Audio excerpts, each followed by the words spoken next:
you ever pondered the intricate ties between the preservation of air, trees, water, and animals, and the survival of humankind?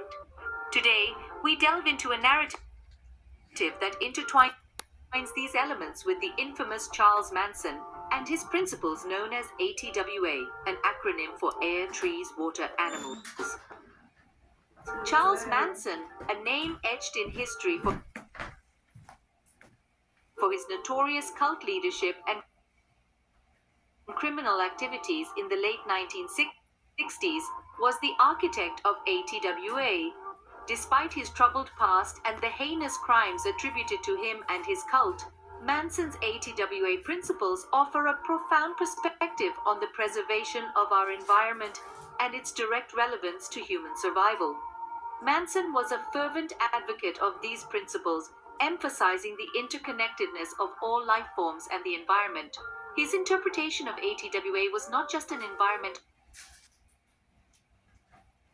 ideology, but a holistic view of life, embodying a deep respect for nature and its preservation. In the shadow of Manson's principles, we encounter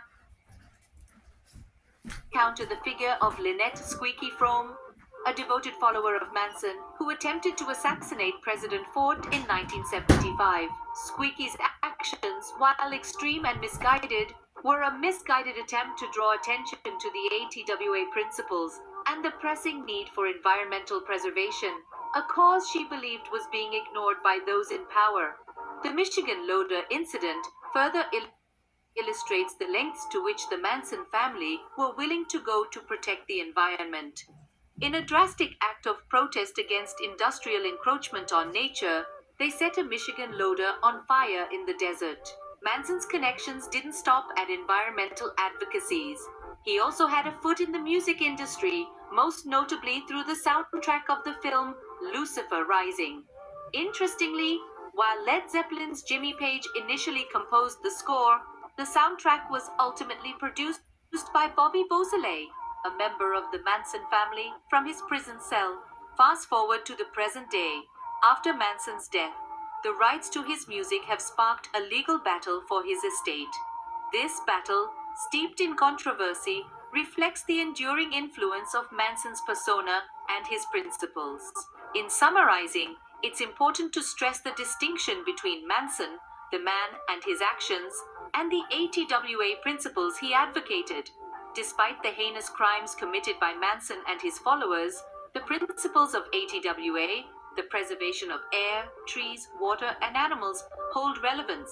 They serve as a reminder of our intrinsic connection to the environment and the importance of its preservation for the survival of humankind.